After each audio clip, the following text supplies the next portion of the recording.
하나님에게 사용될 수 있는 최대 언어는 은혜라는 단어일 겁니다. 은혜는 인간이 쓰는 단어가 아니라 하나님에게 쓰는 단어입니다. 사랑도 인간에게 사랑이 없습니다. 조건 없는 사랑은 하나님에게 있습니다. 은혜나 사랑이나 긍휼, 불쌍히 여기는 마음도 하나님에게 있는 독특한 개념입니다. 정의, 거룩, 이것은 다 하나님의 단어입니다. 정의는 인간의 단어가 아니라 하나님의 단어입니다. 그러면 인간에게 사용되는 단어는 무엇일까? 하나님에게 사용되는 단어가 이런 것이라고 한다면 인간에게 사용되는 독특한 단어는 무엇일까? 그것이 믿음입니다. 믿음. 그것은 인간이 가진 단어입니다. 믿음, 의지, 용기, 결단. 그것은 내가 할 수 있는 겁니다.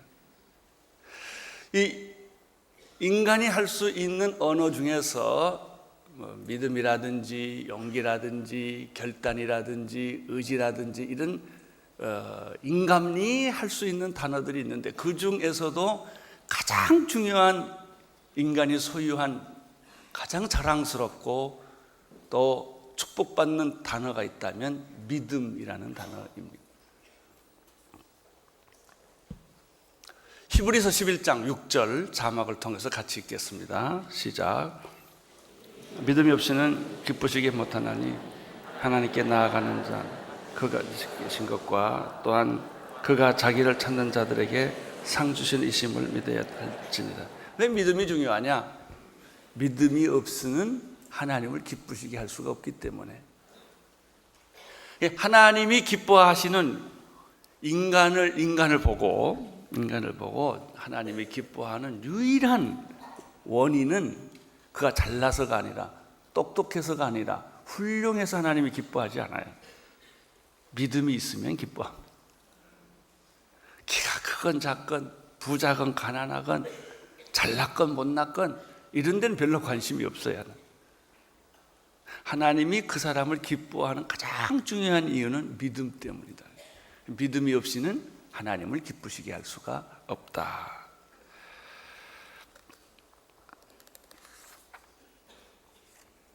그렇다면 이 믿음에 대해서 성경은 계속해서 뭐라고 말하고 있는가? 예수님은 도마에게 이런 말을 했지요. 내가 번거로 믿느냐? 보지 못하고 믿는 자는 더 복될지어다. 이렇게 말했죠. 베드로에게는 뭐라고 말했습니까? 내가 믿음 없는 자가 되지 말고 믿음 있는 자가 되라. 이렇게 말했어요. 베드로한테 이런 야단을 했어요. 내가 어찌하여 믿음이 없느냐? 이렇게 말했어요.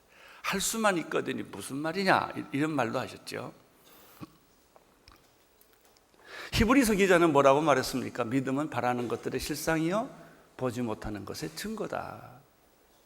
또 예수님은 이렇게 말했죠. 내가 만약에 겨자씨만한 믿음이 있다면 이 산을 저쪽으로 옮기라 해도 옮겨질 것이다 라는 믿음의 그 축복, 믿음의 능력에 대해서 말씀했습니다.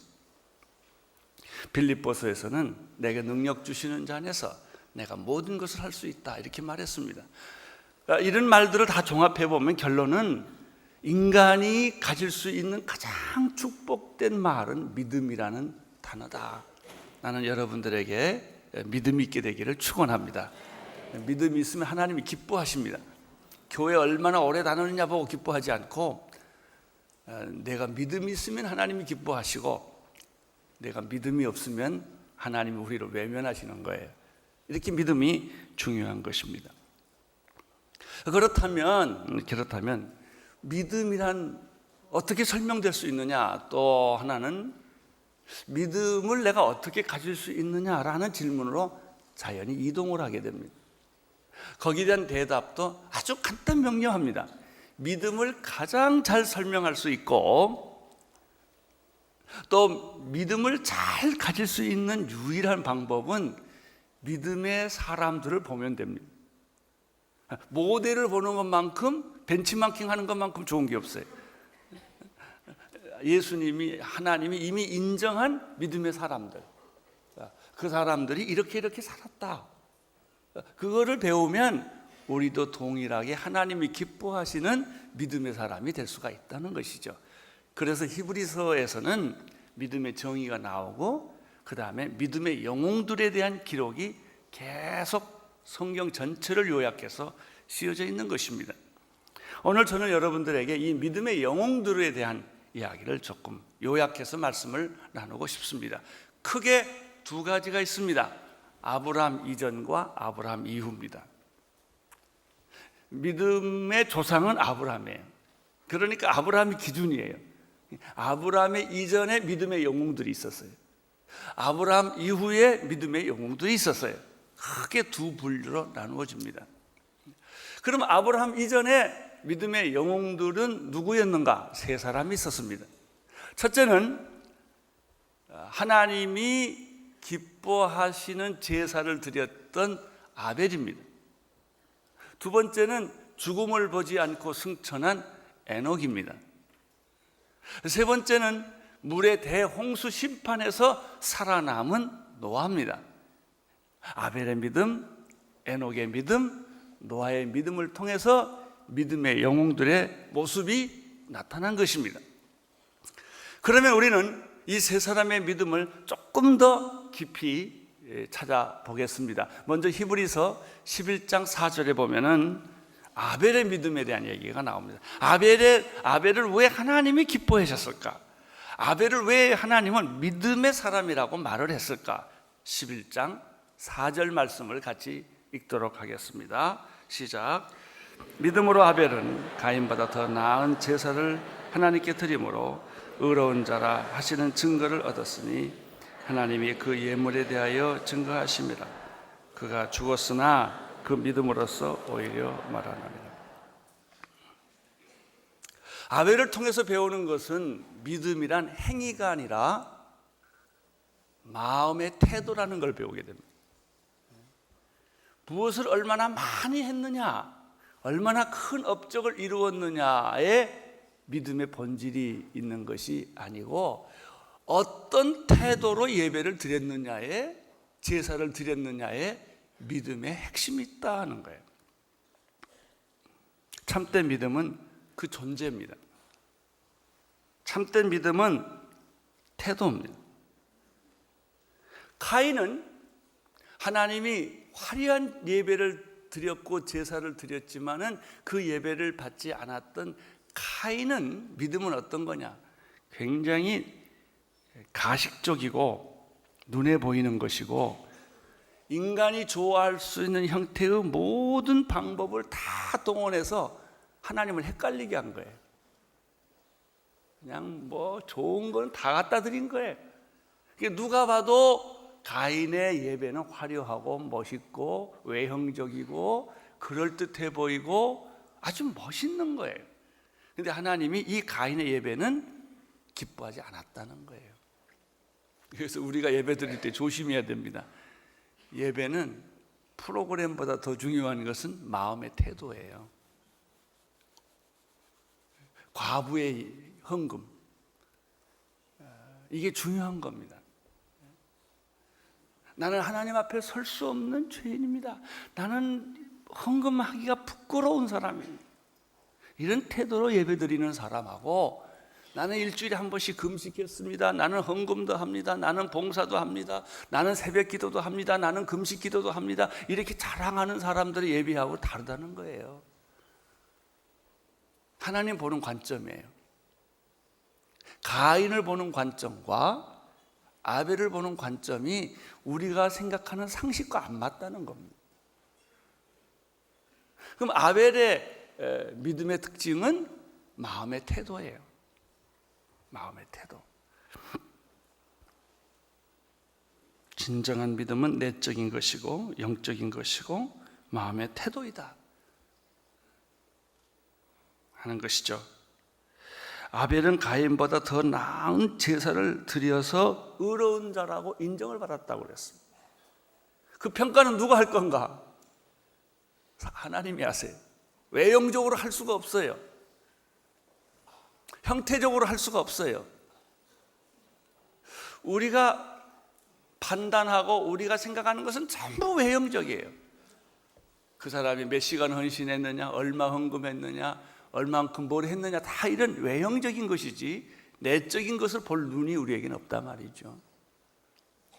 진정한 믿음은 참된 예배다 이거예요. 진정한 믿음이라는 것은 무슨 행위가 아니라 예배다 그거예요. 예배.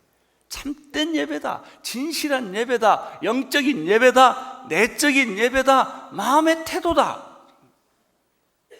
겉으로 가늠하지 않는 게 중요한 게 아니고 마음에 생각을 품지 않는 게 중요한 것이다 이런 얘기.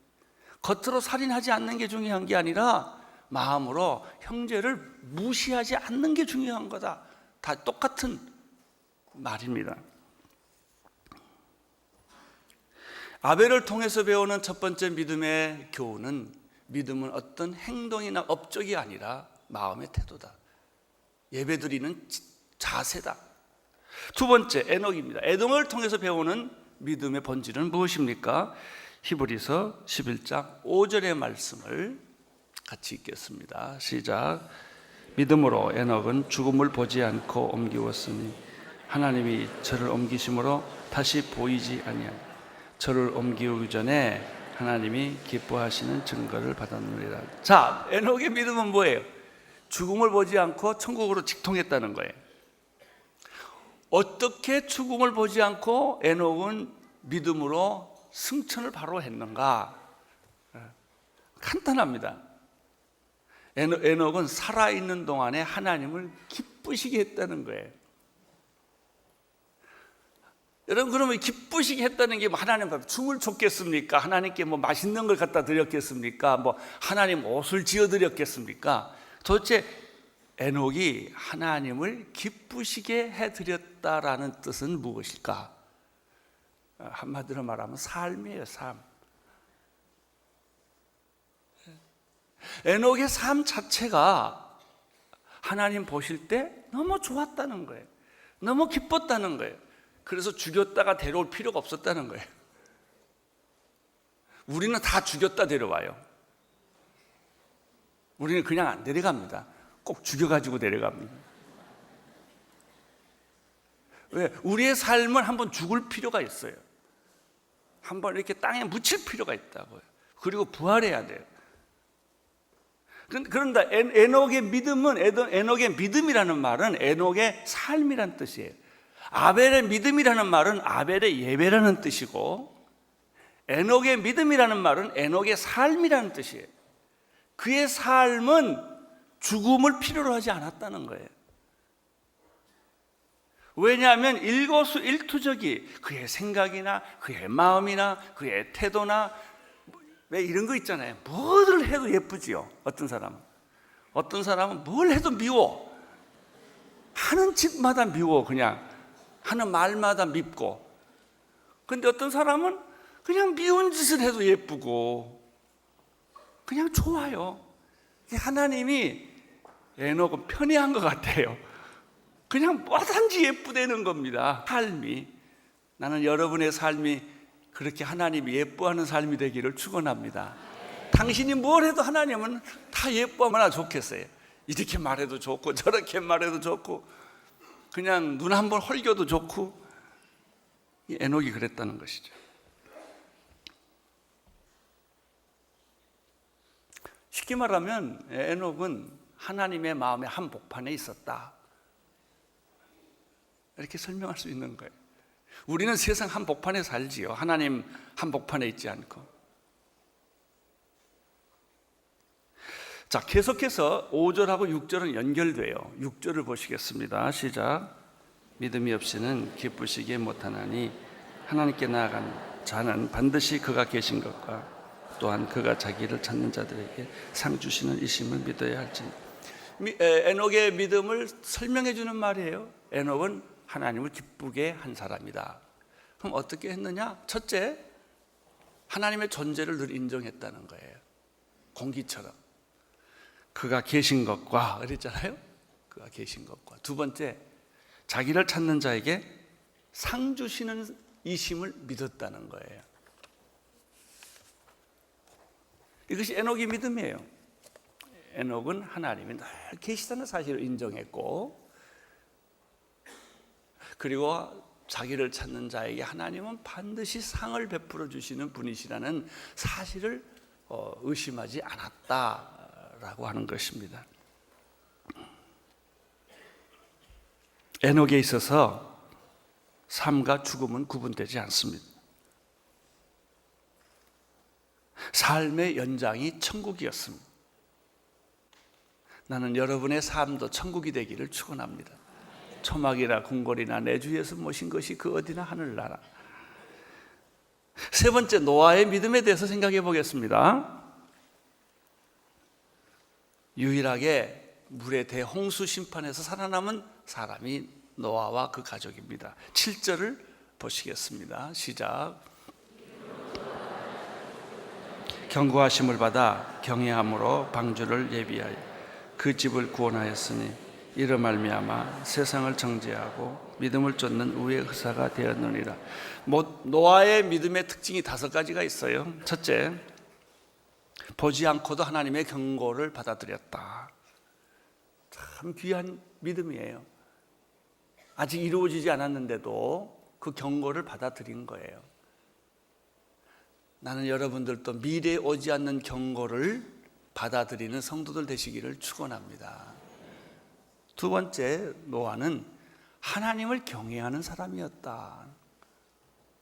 늘 하나님을 의식했다는 거예요. 믿음의 공통적인 특징은 하나님에 대한 의식이에요. 무의식의 세계까지도 늘 하나님이 있었다는 거예요. 세 번째, 노아는 방주를 예비하여 심판을 대비했다. 준비하는 사람이었다는 거예요. 방주 짓는 일은 합리성과 이성을 가지고는 못 짓는 겁니다. 아니, 배는 바다에 지어야 되는데 왜 산 꼭대기에다 지어요? 그리고 그렇게 큰 방주를 지어요? 그것도 하루 이틀 짓는 게 아니라 오랜 세월을 지어요? 얼마나 사람들이 비난을 했겠어요? 미친 영감이라고. 네? 그렇지만 노아의 믿음의 특징은 방주를 계속 지었다 하는 거예요. 네 번째, 노아는 자기만을 구원받은 게 아니라 자기 가족을 구원했다. 나는 여러분의 가족도 여러분 때문에 다 구원받게 되기를 바랍니다. 여러분만 혼자 천국 가는 일이 없게 되기를 바랍니다. 가족들을 다 데리고 가십시오.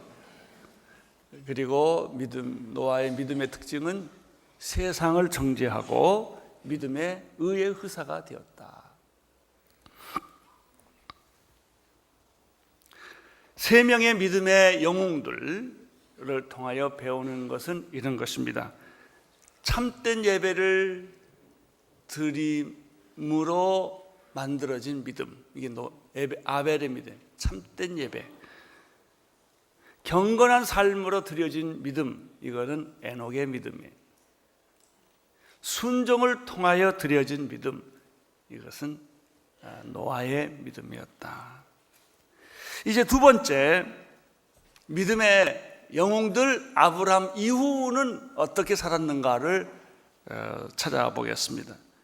믿음의 조상 아브라함이 있고요, 그의 아내 사레가 있고요, 그의 아들 이삭이 있고요, 그의 손자 야곱이 있습니다. 그리고 요셉이 있고 모세가 있습니다. 모세 이후에 가나안 땅을 점령한 여호수아가 있었고 그를 도왔던 기생 라합이 있었습니다. 이 사람들의 얘기가 쭉 성경에서 이야기하고 있습니다. 자, 저는 오늘 이 사람들 스토리를 이야기하는 게 아니라 특징을 이야기하고자 합니다. 이 사람들의 믿음의 특징은 무엇일까?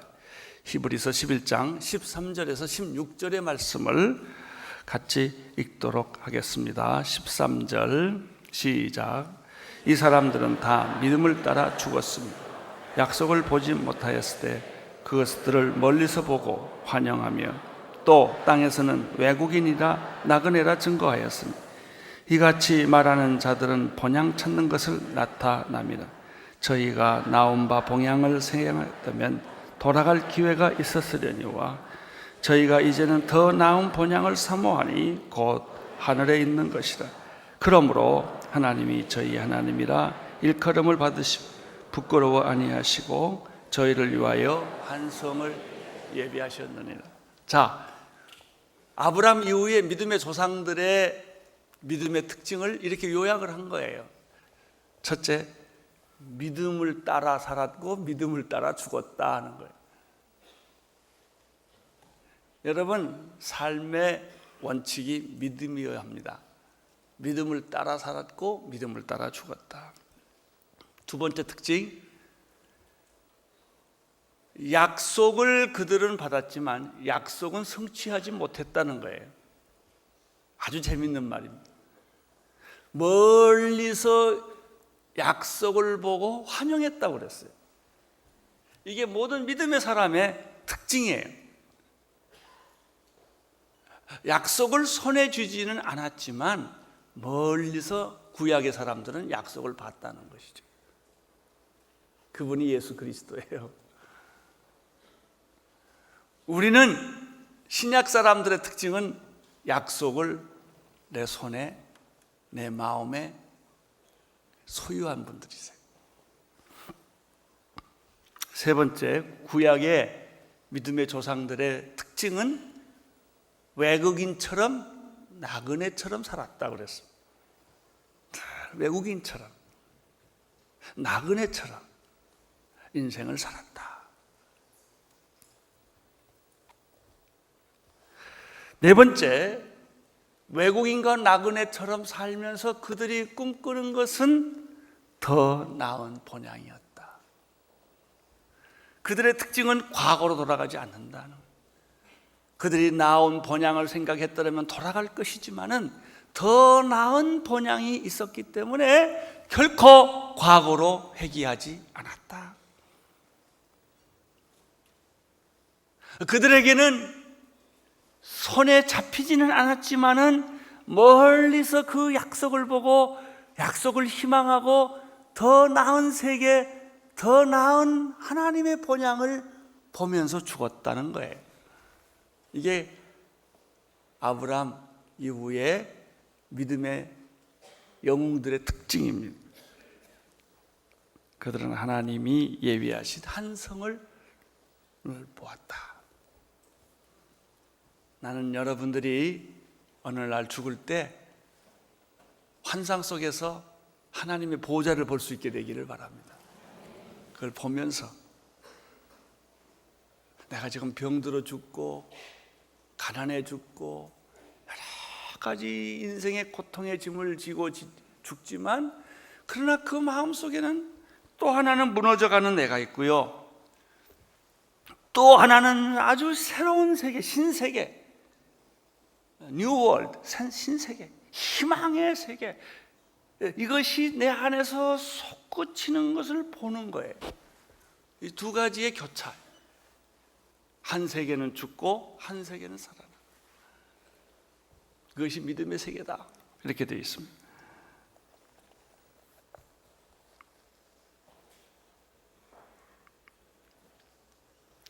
특별히 아브라함에게서 굉장히 믿음의 중요한 사건은 독자 이삭을 바친 사건이에요. 이것이 아브라함의 믿음의 클라이막스입니다.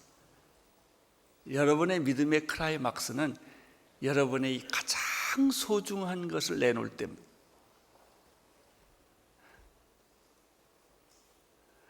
여러분이 가장 아끼고 소중하게 생각하는 것, 그 자식이면 자식일 수 있고요, 재산이면 재산일 수 있고요, 명예면 명예가 될 수도 있어요.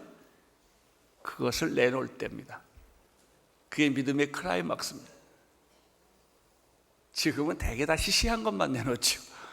줘도 괜찮은 것만 계속 주지, 이거 주면 내가 죽는 거 있어요. 그게 믿음의 클라이막스예요. 구약의 사람에 있어서 언제나 믿음의 클라이막스는 낭떠러지기였다. 여러분, 믿음이라는 것은 평온을 달리는 데가 아니에요. 낭떠러지기에서 뛰어내리는 것입니다. 사느냐 죽느냐. 이것이 믿음의 세계입니다.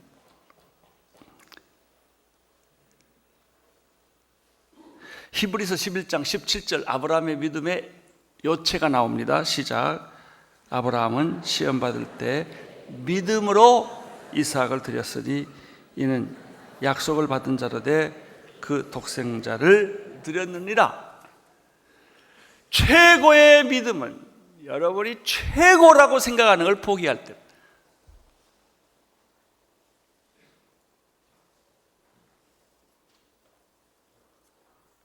그때 믿음의 클라이막스에 올라가느냐 아니냐를 결정합니다. 이삭의 믿음은 어떨까요?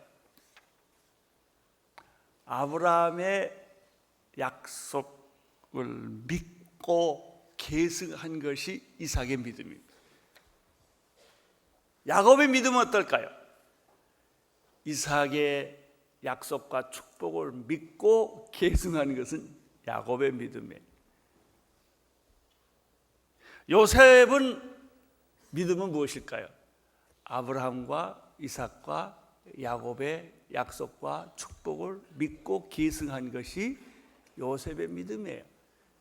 그래서 자기의 시체를 애굽 땅에 묻지 말라고 그랬어요. 믿음으로 봤기 때문에 그런 거예요. 그 약속을 믿었기 때문에 그런 거예요. 결코 성공과 화려한 자리에 있지 않았다는 것이죠. 그 다음에 성경은 우리를 위대한 믿음의 영웅 모세로 이끌어갑니다. 모세의 믿음의 특징은 무엇일까요? 25절, 26절에 기록되어 있습니다. 시작. 도리어 하나님의 백성과 함께 고난받기를 잠시 죄악의 낙을 누리는 것보다 더 좋아했으며, 이게 모세의 믿음이에요. 그 다음에 그리스도를 위하여 받는 능력을 애굽의 모든 보화보다 더 큰 재물로 여겼으니 이는 상 주심을 바라보았다.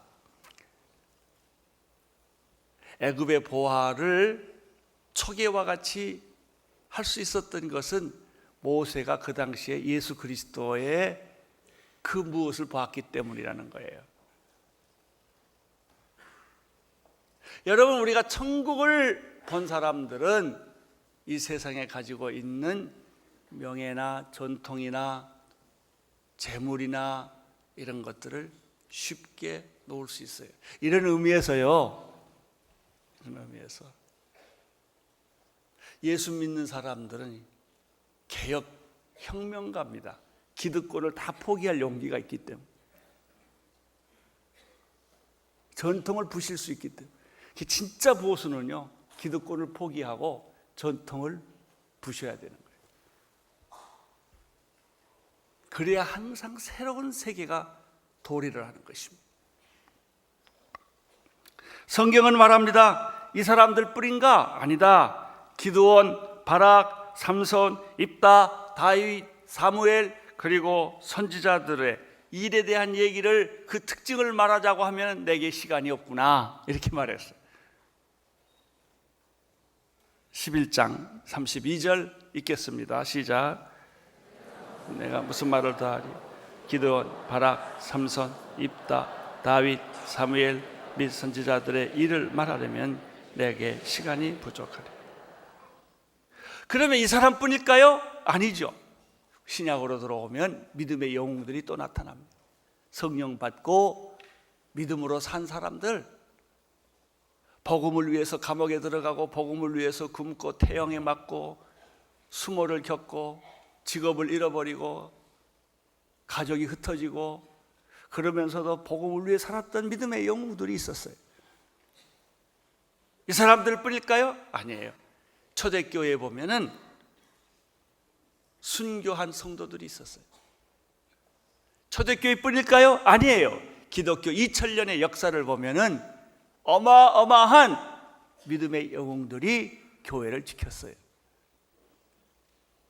한국에서는 120년 전에 선교사들이 왔어요. 양화진에 그 무덤이 있어요. 다 믿음의 영웅들이에요. 이 사람들의 원칙은 아벨이나 에녹이나 노아나 아브라함이나 이삭이나 야곱이나 요셉이나 모세나 다니엘이나 구약의 모든 예언자들이나 사도행전에 나오는 모든 사도들이나 2000년 동안에 순교했던 수많은 믿음의 영웅들이나 다 똑같은 길을 걸어온 사람들이고 그 사람들이 바로 여러분들이에요. 여러분들도 이 길을 가는 거예요.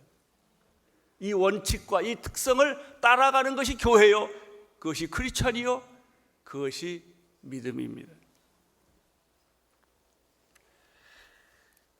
이 사람들의 특징을 오늘 33절에서 40절까지 이렇게 묘사하고 있습니다. 한번 같이 읽겠습니다. 시작. 저희가 믿음으로 나라들을 이기기도 하며 의를 행하기도 하며 약속을 받기도 하며 사람들의 입을 막기도 하며 불의 세력을 멸하기도 하며 칼날을 피하기도 하며 연약한 가운데서 강하게 되기도 하며 전쟁의 용맹이 되어 이방 사람들의 진을 물리치기도 하며 여자들은 자기의 죽은 자를 부활로 받기도 하며 또 어떤 이들은 더 좋은 부활을 얻고자 하여 악형을 받되 구차히 면치 아니하였으며 또 어떤 이들은 희롱과 채찍뿐 아니라 결박과 옥에 갇히는 시험을 받았으며 돌로 치는 것과 톱으로 켜는 것과 시험과 칼에 죽는 것을 당하고 양과 염소의 가죽을 입고 유리하여 궁핍과 환난과 학대를 받았으니 이런 사람은 세상이 감당치 못하도다. 저희가 광야와 산중과 아멜과 토굴에 유리하였느니라. 이 사람들은 다 믿음으로 말미암아 증거를 받았으나 약속을 받지 못하였으니 이는 하나님이 우리를 위하여 더 좋은 것을 예비하셨은즉 우리가 아니면 저희로 온전함을 이루지 못하게 하려 하심이라. 여러분, 이 사람들의 특징이 뭐예요? 자, 정리가 됐어요. 이제 믿음의 사람의 특징이 정리가 됐는데, 첫째, 고난을 겪었다는 거예요. 믿음의 사람들은 이 세상에서 고난을 기쁘게 받았다.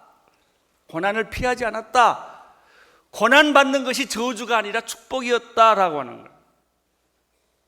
여러분 생각 가운데 우리가 수정할 게 좀 있어요. 예수 믿으면 항상 세상적으로 복받는다는 생각을 바꾸셔야 됩니다. 예수 믿으면 세상적으로 복받는다는 것보다는 고난도 겪는다.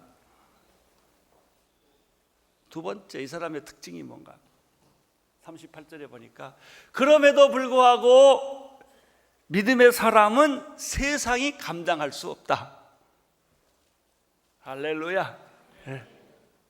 여러분을 감당해내지 못한다 이거예요. 어느 캠퍼스나 어느 연구소나 어느 직장에서 한 사람의 믿음의 사람은 그 조직이 감당해내지 못합니다.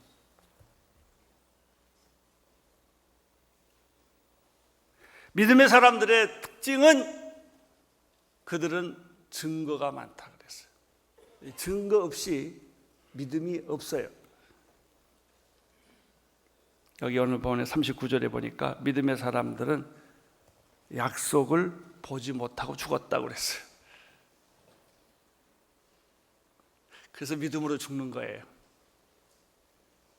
할렐루야. 네. 이 사람들을 절망시키고 이 사람들을 불행하게 만들고 이 사람들을 슬프게 할 수 있는 것은 세상에 하나도 없어요. 어떤 것도 안 됩니다. 이 사람 못 막아요. 이 사람이 가는 길을 못 막아요. 작년에 우리 이스라엘 2,600명이 갔을 때요, 외무부의 고위 책임자 되시는 분이 저한테 이런 전화를 했어요. 목사님, 웬만하면 안 갔으면 좋겠습니다. 팔레스타인. 그 책임을 어떻게 지겠습니까? 그러면서 그분이 재밌는 말 하더라고요. 내가 말린다고 목사님이 안 가시겠습니까?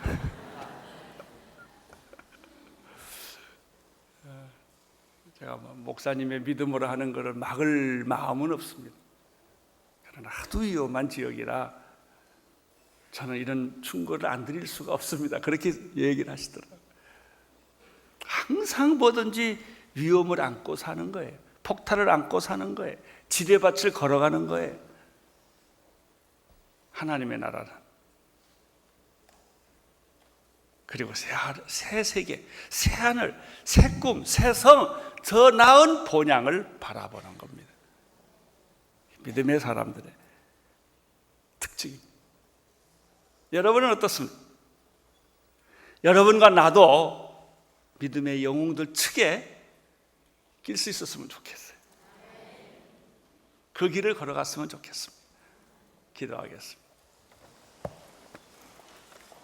하나님 아버지, 우리들도 믿음의 발자취를 따라가는 사람들 되게 하여 주시옵소서. 고난을 두려워하지 말게 하시고 죽음을 두려워하지 말게 하시고 더 나은 본향을 늘 바라보며 살게 하여 주옵소서. 예수님 이름으로 기도드립니다.